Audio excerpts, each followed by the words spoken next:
Bonjour à toutes et à tous qui nous rejoignez là maintenant tout de suite à 14 heures pour ce webinaire. Bonjour à vous pour ce webinaire qui va traiter de la fin du réseau cuivre, la fin du réseau téléphonique cuivre, celui que nous connaissons depuis 50 ans avec sa mythique prise en forme de T inversé qu'on a tous eu un jour chez nous. Ce réseau-là, il finit, il arrive à la fin, il va être remplacé par autre chose. Et donc, cet événement est un événement majeur parce qu'il va concerner absolument tout le monde, grand public comme entreprise, entreprise de toute taille, aussi bien solopreneurs, petits professionnels, grandes entreprises.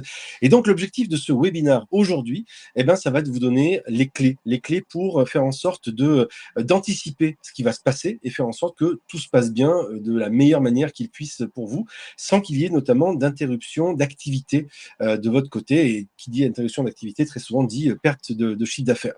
Alors aujourd'hui, dans ce webinaire, on va traiter de ces 4 sujets. On va comprendre d'abord très brièvement pourquoi le réseau cuivre s'arrête aujourd'hui et qui va être remplacé notamment par la fibre. On va essayer de comprendre aussi les solutions qui se présentent à vous. Je viens d'en évoquer une, mais il y en a d'autres. Nous allons ici ensuite vous donner une checklist, la checklist en quelques points, c'est cette checklist cruciale pour faire en sorte de ne rien oublier et faire en sorte que tout se passe bien. Et puis comprendre, au final, on refera un résumé de tous les points importants à avoir en tête pour que tout cela se passe bien. Et puis, à la fin de ce webinaire aussi, on prendra toutes vos questions. Alors, pour nous expliquer aujourd'hui ce qui va se passer après la fermeture du réseau cuivre, j'ai un invité. Cet invité, c'est Daniel Carsanti. Bonjour, Daniel. Alors, bonjour Damien et bonjour à tous. Donc, bonjour à vous qui nous rejoignez là maintenant tout de suite. Merci à vous de votre présence. Alors, comme je vous le disais il y a quelques instants, on va traiter de tous ces éléments qui vont en train de se passer. Daniel, peut-être juste pour préciser un élément quand même, ce que tu fais aujourd'hui dans ton activité et qui fait que tu es la personne idéale pour ce sujet. Voilà, alors je vais me présenter. Alors, effectivement, je m'occupe de la transformation cuivre vers fibre chez Orange, spécifiquement sur le marché Pro PME. Voilà, c'est mon métier. Alors justement, ça tombe bien. Je pense que la première question qu'on a toutes et tous à se poser, c'est pourquoi est-ce que ce réseau. Alors, je vais pas donner l'âge du réseau. Je vais vous proposer à vous qui nous écoutez de nous l'écrire dans le chat si vous avez envie. À votre avis, quel est l'âge du réseau cuivre en France? Vous pouvez juste nous l'écrire en quelques secondes, histoire d'avoir une idée. Si vous avez une idée de peut-être l'âge de ce réseau, ce vénérable réseau. Et donc, je vais commencer par une devinette, c'est celle-ci. Et le temps que les quelques personnes répondent, Daniel, une première question, c'est important de comprendre pourquoi est-ce que ce réseau, tout simplement, arrive à sa fin et pourquoi il est remplacé. Alors, c'est vrai, une page des télécoms qui se tourne, hein, le réseau cuivre, hein, il faut le comprendre, hein, voilà, ça a vraiment drivé toutes nos activités de communication. Alors pourquoi on le ferme, hein? Tout simplement parce que ça arrive un petit peu quand même à bout de souffle, hein, en termes d'usage. Voilà, on a des besoins exponentiels en termes de télécom et ça peut plus tenir en cuivre, donc on se doit de se renouveler. Voilà. Alors, justement, il y a quelques personnes qui ont répondu le bon chiffre, bravo. Le réseau cuivre, il a Ah, j'ai 50 ans. vu. Voilà, Ouais, ouais, je l'ai le vu. réseau cuivre, En fait, en réalité, c'est un peu plus de 50 ans, Damien, un petit peu plus de 50 ans. Mais oui, effectivement, c'est ça. ça a commencé à être installé dans les années 70, c'est ça, hein, Exactement, voilà, c'est ça. voilà, mais on va dire qu'il a vraiment été pleinement déployé à partir donc, de 1975, il y a 50 ans, et aujourd'hui, il arrive à Exact. la fin, il va être remplacé par autre chose, et donc c'est important de voir ce changement-là. Ce qu'il faut voir aussi, hein, Daniel, tu le disais, c'est que ça a été un pilier des télécoms en France. Il est aujourd'hui, c'est la propriété de Orange, et qui, avec la participation et la concertation de l'ARCEP, qui est l'organisme qui gère les télécoms en France, il y a eu la volonté justement de le remplacer. Oui, c'est ça, on l'a pas fait tout seul, hein, cette fermeture, on l'a pas décidé toute seule, hein, on l'a fait en concertation avec l'ARCEP, hein, ça se fait pas tout seul. Et alors justement, ça veut dire aussi que ce changement concerne absolument tous les opérateurs. Alors oui, ce changement concerne tous les opérateurs, qu'ils soient opérateurs d'infrastructure, mais opérateurs commerciaux également. Mmh. Ça concerne également toutes les régions, hein, en France, côté hexagone, mais également dans les DROM. Mmh. Et ça concerne aussi tous les marchés, les pros, le grand public et les grandes entreprises. Voilà, donc aujourd'hui, c'est Daniel d'Orange qui vous en parle, parce que c'est Orange qui est en train de changer le réseau, mais ça concerne absolument tous les opérateurs, grand public comme entreprise, comme on vient de le dire. Daniel, c'est quoi les principales, je crois qu'il y en a 4, hein, les principales raisons de ce changement? Alors, comme j'ai commencé à le dire tout à l'heure, la première raison, elle est sociétale, puisqu'il y a une évolution des usages de nos clients, hein, donc les besoins en débit ont explosé, c'est écrit sur le slide, hein. On a 70% de nos clients aujourd'hui qui utilisent plus de 1 giga pour leurs besoins. Donc ça, c'est la première raison.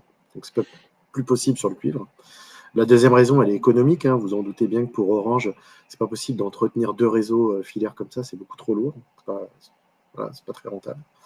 La troisième raison, elle est technique parce que, premièrement, on a une perte de compétences sur cet ancien réseau. Hein, les gens partent à la retraite, hein, concrètement. Et également, c'est les matières, les pièces, hein, qui nous servent à entretenir ce réseau se font de plus en plus rares. Donc voilà, c'est difficile d'entretenir ce réseau. Et enfin, la quatrième raison, qui n'est pas des moindres, hein, c'est une raison environnementale, puisque la fibre est beaucoup moins énergivore que le cuivre. Donc ça nous permet d'assumer notre engagement environnemental en tant qu'entreprise. Oui, parce que ça consomme effectivement 3 fois moins, Voilà. donc ça atteint aujourd'hui des objectifs qui sont importants dans l'équation, on va dire, des entreprises et aussi des consommateurs.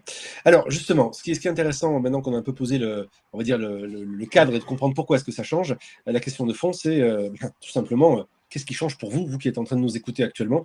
Qu'est-ce qui change pour vous et quelles sont les solutions qui sont possibles? Alors Daniel, déjà, il y a un premier point, c'est qu'il y a un calendrier qui est important à connaître. Il y a un calendrier de fermeture du réseau cuivre, et il est en fait un peu en 2 parties, on va dire. Alors, on va dire il y a 2 grandes dates, parce que le calendrier, si on rentre dans le détail, il est assez long, mais on n'a pas le temps. Donc, Non, on va pas faire je vais ça, vous non. donner les 2 principales dates. Alors, la première date, elle va arriver très prochainement, parce que c'est en janvier prochain, hein. Donc, c'est la fermeture commerciale. Donc, à cette date, donc sur à peu près la moitié des communes françaises, ce chiffre-là sera complètement stabilisé en fin d'année, hein. Il y aura une communication de l'Arcep dans ce sens, hein. Sur ces communes-là, on ne pourra plus souscrire à une offre sur support cuivre. Donc une offre DSL, etc. On ne pourra plus du tout y souscrire. Donc voilà, ça c'est la première grande date. La deuxième grande date, donc on l'a affiché sur le slide, c'est 2027, puisque ça correspond à peu près à la date où on aura la moitié des clients qui seront concernés par un arrêt technique. Mais ça ne veut pas dire que c'est la fin. En fait, l'arrêt du cuivre, c'est un programme au long cours qui va jusqu'en 2030, qui seront les dernières plaques et qui a déjà commencé, puisqu'on est au lot 4 aujourd'hui. Voilà. Ce qu'il faut retenir, c'est que même si 2030, on se dit « Oh oui, bon, ça va, j'ai un peu le temps », non, puisqu'en fait, il y a des fermetures qui sont techniques au fur et à Voilà, mesure, il y a des fermetures c'est ça. commerciales. Donc, autrement dit, il ne faut pas s'y prendre à la dernière minute, parce que vous pouvez du jour au lendemain éventuellement être concerné, votre zone géographique peut être concernée par la fermeture du cuivre qui va s'accélérer. Et donc 2030, c'est fini, fini, fini. Donc, autrement dit, c'est un long cours, mais qui va être assez rapide pour beaucoup de gens. Et donc, d'où l'enjeu dès maintenant de s'y intéresser. Tout simplement. Alors justement, la question, Daniel, c'est comment on fait pour savoir si si je suis concerné, tout simplement. Est-ce qu'il y a une carte d'éligibilité, quelque chose qui permet de savoir? Ah oui, alors ça, c'est la question essentielle, hein. C'est la première question, c'est finalement comment je fais pour savoir si je suis concerné. Alors, il y a une carte qui est disponible sur le site Orange Réseau. Alors, c'est ce que vous voyez à l'écran. Vous avez un moteur de recherche avec la petite loupe là. Vous avez juste à inscrire le nom de votre commune ou votre code postal. Et là, vous savez en un instant si vous êtes concerné par un arrêt technique.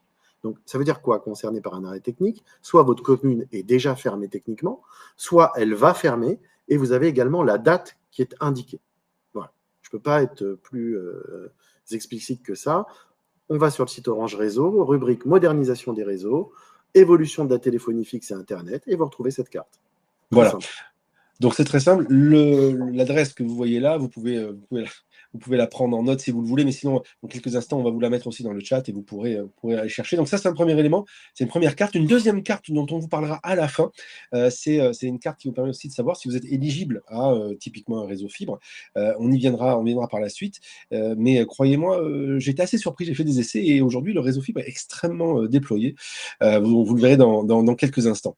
Ça, c'est donc le premier élément, c'est savoir si vous êtes concerné ou pas. Vous avez cette carte qui vous permet de savoir si vous êtes concerné et quand. quand, avec la notion de date, comme on vous le disait. Deuxième point, je le disais tout à l'heure, c'est pas parce que on nous dit des dates comme 2026, 2027 ou autre qu'il ne faut pas anticiper et être, on va dire, immédiatement se poser cette question-là. Et si vous êtes là aujourd'hui pour ce webinaire, c'est pour cette raison-là. La question, c'est l'anticipation. Comment on anticipe ça, Daniel, de la meilleure manière qui soit? Alors déjà, je dirais que pour anticiper, il faut faire ce qu'on vient de faire, hein, c'est-à-dire qu'on va sur la carte et on se renseigne pour savoir si on est déjà concerné. Ensuite, eh bien, on contacte son opérateur, hein, pour avoir son conseiller Orange et on essaie, autant que faire se peut, de mettre à jour son contrat, donc si possible en passant à la fibre. Donc ça, c'est vraiment les choses essentielles. Alors, évidemment, on ne compte pas uniquement sur l'anticipation du client sur le fait qu'il aille de lui-même sur la carte. Hein. On le contacte, hein, en tant qu'opérateur commercial. Donc, on vous envoie des courriers de prévenance contractuelle, hein, suffisamment longtemps à l'avance. On a d'autres éléments pour vous contacter, comme par exemple des campagnes d'appel, ce genre de choses. On intervient également sur le web. On compte sur des partenaires locaux, les communes, etc. Enfin, il y a quand même tout un faisceau qui nous permet de vous alerter, ou comme des séances comme aujourd'hui. Mais voilà, il faut vraiment anticiper parce qu'il peut se passer tout un tas de choses. Votre offre que vous avez peut mettre du temps à être reproduite en fibre. Il peut y avoir un contexte qui va être lié à votre local commercial. Enfin, voilà, il y a tout un tas de choses sur lesquelles il vaut mieux s'y prendre à l'avance pour être certain de ne pas avoir de rupture de service. Combien de temps il faut s'y prendre à l'avance, idéalement? Alors, je dirais que dernier carat, comme on dit, ça serait 6 mois avant, parce qu'on ne sait jamais s'il y a des travaux à faire, si jamais, comme je vous le disais, c'est une offre complexe à mettre en place, ça peut prendre du temps. 6 mois, c'est vraiment le dernier carat. Ok, donc voilà, donc dès maintenant, vous pouvez déjà commencer à vous y prendre pour le début de l'année à venir qui va arriver. C'est ça qui est important, donc quel que soit le moment que vous avez, 6 mois à l'avance, c'est le point important. Donc ça, c'est le premier élément, anticiper pour éviter d'être coupé, donc se renseigner et voir les offres sur lesquelles vous pouvez migrer. Justement, les offres sur lesquelles vous pouvez migrer, aujourd'hui, c'est quoi les solutions possibles pour le consommateur? Alors, déjà, on a des offres sur support fibre, hein, évidemment. Donc, principalement, il faut savoir que depuis 2024, à peu près 90% des adresses sont éligibles à la fibre, hein, sur le territoire français. Donc, c'est quand même une bonne majorité. Maintenant, on reproduit un petit peu tout, hein, sur la fibre. Hein. Ça va de la ligne fixe voix seule, comme on pouvait la connaître, hein, dans le temps avec la fameuse prise en T, là. Ou alors, ça peut aller en y associant un accès Internet, voire des offres packagées avec des mobiles, hein, comme nos offres Open, ou on peut également aller sur des offres de type téléphonie entreprise avec de la cloud téléphonie, comme nos offres Connect Pro. Donc ça, c'est les offres principales. Alors après, on pourra tout à fait tomber sur des endroits où on n'aura pas d'éligibilité à la fibre, et là, on aura des offres de substitution en très haut débit sur support mobile ou sur satellite.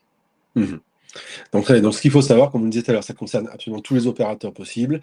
Donc, ça peut être la première solution, c'est la fibre. Il peut y avoir d'autres solutions sur le mobile ou les réseaux 4 ou 5G ou satellite. Et vous avez particulièrement des offres qui sont bien sûr proposées par Orange sur chacun de ces supports. On le disait tout à l'heure, oui, 90% des adresses sont éligibles à la fibre. À la fin, on vous présentera une carte qui vous permet aussi de savoir si vous êtes justement éligible à la fibre. Alors, ça, voilà, ça c'était les éléments qu'il fallait avoir en tête, anticiper, ne pas hésiter à contacter son opérateur, faire en sorte d'avoir en tête on va dire le fait que ça va changer, que ça peut changer assez vite. Allez regarder sur la carte, on vous redonnera les éléments. Hein. Allez sur la carte qui vous permet de savoir quand est-ce que vous allez être coupé et commencer à réfléchir à une solution donc alternative qui sera votre future solution pérenne, qui est donc principalement ou de la fibre ou éventuellement un autre canal. Alors justement, le deuxième point qui est intéressant aussi, c'est de se demander c'est quoi la checklist. Quand moi je suis professionnel, on ne pense pas à tout. On se dit bon ben voilà, j'ai peut-être plusieurs choses qui sont connectées aujourd'hui et j'ai besoin justement de faire en sorte que ça continue à fonctionner. Donc comment on fait? Et donc c'est ça qui est important aussi, c'est finalement d'avoir une checklist. Autrement dit, vraiment une liste de courses qui va permettre de faire en sorte de vérifier qu'on n'oublie pas d'équipement et qu'on n'oublie pas non plus de vérifier que ça puisse fonctionner. Daniel, quels sont les principaux aujourd'hui, on va dire les principaux terminaux ou les principaux équipements qui sont concernés, qui fonctionnent bien aujourd'hui Ouais, en substitution? alors, c'est vrai que ces équipements, alors ils ont plusieurs petits noms, hein. On les appelle équipements professionnels. Alors, il faut savoir que souvent, ça s'appelle aussi usages spéciaux. Donc voilà, il y a plusieurs petits noms pour expliquer ça, mais concrètement, 80% de ces équipements professionnels, ça tourne autour du terminal de paiement, par exemple, tout ce qui va être téléphonie, fax, ou alors les alarmes. Voilà, grosso modo, c'est ces trois gros piliers qui tournent autour de 80% de ces accès, enfin de ces équipements professionnels. Alors après, il y a toujours des surprises hein, sur les 20% restants. On en a vu, hein, depuis le temps que je travaille sur le sujet, j'en ai vu quelques-uns. On peut avoir des détecteurs de crue, on peut avoir des défibrillateurs qui étaient branchés sur le réseau RTC. Alors effectivement, bon, bah, ça c'est assez exotique comme équipement, mais ça arrive d'en avoir. En tout cas, ce que je peux te dire, Damien, c'est que 80% de ces équipements professionnels sont reproductibles sur de la téléphonie IP. Donc ça, nous, on s'en est assuré chez Orange, puisqu'on a développé un firmware spécifique sur nos box qui permettent de reproduire cet usage. La seule petite, je dirais, la petite précision qu'il faut donner, concerne les alarmes, parce qu'il faut savoir que précédemment, sur la prise en T, là, on pouvait brancher les alarmes les unes après les autres. Donc sur la box, c'est plus possible. On peut en brancher qu'une seule à la fois. Voilà. C'est la D'accord. seule précision que je peux donner. Donc 80% des équipements sont reproductibles en IP. Parfait. Donc, voilà, donc en gros, IP, c'est, on va dire, le nouveau petit nom de la technologie utilisée, on va dire, pour faire simple, qui numérise les télécommunications. Ça passe par la fibre et donc, vous avez 80% des usages, Voilà. ce qui est déjà énorme. Tu disais il y a quelques instants, donc vous, chez Orange, vous avez testé sur la Livebox et mis en place toutes les technologies nécessaires pour faire en sorte que ça fonctionne. Si vous n'êtes pas chez Orange, comme on l'a dit, ça concerne tout le monde, contactez votre opérateur, tout simplement, et posez-lui la question. C'est ça. Dites-lui, j'ai ci, j'ai ça comme équipement. Est-ce que ça fonctionne? Mais là, cette liste-là Alors, que vous voyez aujourd'hui. si je peux donner une dernière précision, Bien sûr, Damien, excuse-moi de te couper. pas de Alors, souci. effectivement, il faut contacter son opérateur, mais également, je dirais, votre fournisseur d'équipement. Il peut Mhm. également vous aider pour savoir si effectivement c'est reproductible sur d'autres technologies. Voilà. Donc, nous, on conseille un peu les deux. Effectivement, vous pouvez appeler votre service client, mais également contacter le fournisseur de votre équipement. Voilà, vous avez un TPE un peu exotique, vous pouvez Ouais, voilà. contacter la banque, peut-être qui vous le fournit, ou la société Ouais, qui ouais, le ouais. fabrique, et voir avec eux. Ça peut être toute autre chose. On parle de la télécopie, le fax, ça fait un peu ancien, mais il y a encore pas mal d'entreprises qui fonctionnent avec des fax. Donc, aussi, pareil, c'est des questions, et ainsi de suite. Donc, c'est effectivement important de faire la liste. Alors, justement, cette liste, d'abord, on va en parler dans quelques instants de cette checklist, mais avant ça, ce qui est intéressant, c'est de voir ce qui change visuellement, physiquement, hein. Et donc pour cela, Daniel, tu m'as fourni un petit dessin qui a été fait. Voilà, donc finalement à gauche, c'est le schéma avant, avec sur le mur cette fameuse prise en T, comme on appelle, hein. Ouais. Et à droite, finalement, ben, qu'est-ce qui change aujourd'hui? Pas grand-chose, hormis le fait que Alors cette prise ça, en T est remplacée par une prise de fibre optique. voilà, c'est un exemple hein, de ce qu'on peut avoir comme config, hein. Donc voilà, on peut tout à fait avoir cette fameuse prise en T sur laquelle on va raccorder son téléphone fax. Il faudra y associer un filtre si on veut raccorder notre box en ADSL, ça c'était ce qu'on faisait avant. Oui, avant. On pouvait également raccorder notre PABX si Mhm. on avait de la téléphonie d'entreprise. Donc voilà, ça faisait quand même pas mal de matériel, des filtres, etc. Donc avec la fibre et les nouvelles solutions, c'est quand même différent. Déjà, il n'y a plus de filtre, hein, donc la fibre est directement au mur. Et notamment avec les solutions dont j'ai parlé tout à l'heure, Connect Pro, par exemple, hein, là pour Orange, hein, donc, effectivement, on peut avoir des PABX virtuels qui Mhm. fonctionnent en cloud téléphonie, par exemple. Donc gain de place, ça fonctionne, c'est beaucoup plus rapide, ça fonctionne mieux, et il y a quand même moins d'équipements intermédiaires, comme les filtres, etc. Donc voilà, donc vous êtes une grande entreprise, il y a ça. Vous êtes une plus petite entreprise, ben, tout simplement, en gros, ce qui change, c'est pas grand-chose, hormis le fait que C'est la le prise va filtre. changer sur le mur. Voilà. Voilà, on va enlever le petit filtre qui était dans la prise en T et vous allez être relié à la box et ensuite vos différents terminaux seront connectés elles-mêmes à la box. Donc finalement, vous voyez, Voilà. c'est pas si compliqué que ça. L'enjeu plutôt, c'est toujours, comme on le dit tout à l'heure, d'anticiper les choses. Et alors justement, pour anticiper les choses, Daniel, il y a une checklist qui existe en quelques points, en 6 points importants. On va prendre le temps de les passer en revue. Donc, ces 6 points, les voilà. Je te laisse les expliquer au fur et à Ouais. mesure. Le premier, c'est vérifier, bien sûr, qu'on est concerné. Voilà. C'est ça. Donc, on insiste lourdement, mais c'est le plus important, hein. C'est déjà, il faut prendre connaissance de sa propre situation. Déjà, est-ce que ma commune est concernée? Est-ce que je suis éligible à la fibre? Pour savoir vers quelle solution je vais m'orienter lors de ma transition technologique. Est-ce que je vais m'orienter vers de la fibre ou vers une solution de substitution? Voilà, donc ça c'est le troisième point, hein. Et après, on a notre quatrième point, c'est faire la liste des équipements sur lesquels j'ai branché, sur lesquels je suis branché sur le réseau cuivre, hein, ce qu'on disait tout à l'heure. Est-ce que c'est mon terminal de paiement? Est-ce que c'est une alarme? Est-ce que c'est un défibrillateur? Enfin bon, il peut y avoir, j'en passe, Damien, hein. Il y en a d'autres, hein, très bizarres. J'imagine. Voilà. Enfin, il faut également considérer tous les sites, hein, parce que vous pouvez être une entreprise multisite. Je prends l'exemple d'une agence immobilière qui a plusieurs sites, par exemple.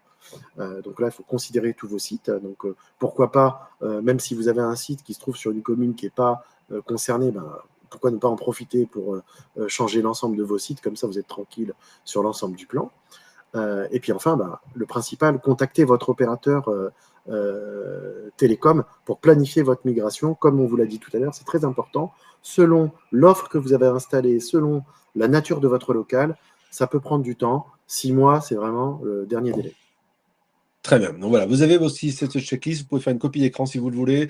Voilà les éléments clés à avoir en tête. C'est 6 étapes, on va dire, pour vérifier que vous êtes éligible et quelles solutions vous pouvez ensuite choisir. Et le point important, comme le disait Daniel à nouveau, et je le répète à nouveau, c'est de vérifier tous les équipements que vous avez et de ne pas vous retrouver avec une surprise d'un seul coup. Ah mais tiens, on n'avait pas pensé à ça. Donc prendre le temps et puis voir avec votre opérateur en le contactant, voir ce qu'il peut vous proposer. Alors, si quelque part on se fait un peu, on va dire un petit résumé de tout ce qu'on vient de se raconter et des éléments clés, et après on va, voilà, on va se redonner ça en points. Les 3 points à retenir. Les points à retenir, Daniel, c'est à commencer par le fait que la fibre, parce que c'est ce réseau-là qui aujourd'hui remplace quasi majoritairement, dans tous les cas, le réseau fibre, c'est le réseau d'avenir. Alors oui, c'est le réseau d'avenir, hein. C'est un réseau qui est fiable déjà, parce qu'on a beaucoup de retours très fiables en termes de qualité Mhm. de réseau. Donc c'est durable, hein, dans le temps. Il y a un meilleur impact sur l'environnement. On en a parlé en début de présentation. Le deuxième point, c'est l'anticipation. On ne cesse de le dire. Donc pour ton info, Damien, nous, ces termes-là, on les reprend également dans les communications qu'on a auprès de nos clients, hein, les Mhm. courriers, toutes ces communications. L'anticipation, c'est vraiment crucial. Il y a une espèce de boarding time qu'il ne faut pas louper pour éviter tout désagrément au moment de la coupure. Et enfin, il faut agir, hein, donc vérifier votre situation, qu'elle soit géographique ou qu'elle soit au niveau de votre configuration. Et puis, agissez, regardez les cartes, vous essayez de vous projeter en termes d'offres de substitution, et puis vous appelez votre opérateur qui vous accompagnera pour peut-être refaire un check de vos usages d'aujourd'hui. Peut-être qu'ils ont évolué, vous avez besoin de nouvelles choses, c'est l'occasion de changer, de vous préparer pour l'avenir. Alors justement, une carte, on vous en a présenté une au tout début. C'était une carte qui montrait la fermeture du réseau. Là, je vais vous en montrer une autre. C'est la carte d'éligibilité à la fibre. Alors ça, c'est la carte de l'ARCEP, c'est donc le gestionnaire des réseaux en France. Alors ça, c'est la carte la plus neutre qui soit, puisque c'est la carte de l'ARCEP, donc il n'y a pas de Mhm. parti pris en termes commercial, en termes d'opérateur, mais évidemment que chaque opérateur commercial vous permet de faire un test d'éligibilité afin de vérifier votre éligibilité à la fibre, hein. Voilà. Vous pouvez aller sur la carte de l'ARCEP, mais vous pouvez également aller sur le site de votre opérateur pour vérifier votre éligibilité. Voilà, donc si vous allez sur l'ARCEP, cartefibre.arcep.fr, et vous tapez votre adresse et vous voyez immédiatement si vous êtes connectable ou pas à la fibre. Ça, c'est un élément important. Un autre élément, on en parlait tout à l'heure, c'est tout simplement si on a des questions, on fait quoi? Donc, tu le disais il y a quelques instants, on peut bien sûr contacter son opérateur. Dans le cadre d'Orange, il y a aujourd'hui un endroit où on peut avoir une foire aux questions. Alors tout à fait, en fait, nous on a un corner dédié sur Orange Pro. Donc, c'est l'adresse qui est sous vos yeux, là, où on répond à vos questions, hein. Donc, on est en train de faire évoluer cette page actuellement, puisqu'on intègre un assistant virtuel qui vous accompagne encore plus précisément par rapport à vos usages, hein. Donc, il s'appelle Jingo, il va pouvoir vous aider. C'est un conseiller client virtuel. Et sinon, si vous souhaitez des informations un petit peu plus institutionnelles et neutres, donc il y a également pas mal de documentation sur le site de l'ARCEP qui sont disponibles et qui vous permettent de vous accompagner si vous voulez vous renseigner sur ce programme et son évolution. Alors, si vous êtes chez Orange ou que vous avez envie de venir chez Orange, il y a aussi différents moyens vous contacter, de contacter Orange Pro et d'avoir les informations. Et on va y venir dans quelques instants. Daniel, c'est quoi les différents leviers pour se tourner vers Orange? Alors, effectivement, principalement, alors, les pros, on connaît, on a l'habitude, hein, on appelle le 3901, c'est souvent comme ça que ça fonctionne. Et comme je vous le disais, sur le portail pro, on a fait beaucoup d'évolutions, il y en a encore qui vont arriver, et croyez-moi, ce support est et sera de plus en plus prêt à vous accueillir pour vous accompagner dans votre transition. Et sinon, vous pouvez également vous rendre en boutique. Il y a des conseillers spécialisés pros qui ont l'habitude de traiter nos professionnels avec leurs problématiques, que ce soit celles qui sont liées à leurs équipements professionnels, comme on en a parlé tout à l'heure, ou à votre local, etc. Donc, tout le monde est là pour vous accueillir et vous accompagner dans cette transition. Parfait. Merci beaucoup, Daniel, pour tous ces éléments qui permettent d'aider les professionnels à faire leur transition.